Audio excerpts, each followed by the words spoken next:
जय जगन्नाथ। आसंतु जानिबा आजिर पंचांग। आज हेउछि इंग्राजी मास 30 मई बा मे मास 2024 मसीहा गुरुवार। आज हेउछि उत्कले भौरी यात्रा और श्रीक्षेत्रे हलदी पानी। ओडिया मास हेउछि ज्येष्ठ मास। पक्ष हेउछि कृष्ण पक्ष। तिथि हेउछि सप्तमी तिथि। नक्षत्र हेउछि धनिष्ठा नक्षत्र। राशि हेउछि वृष।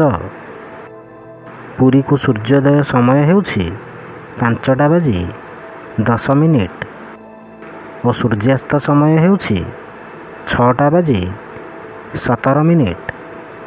जय जगन्नाथ।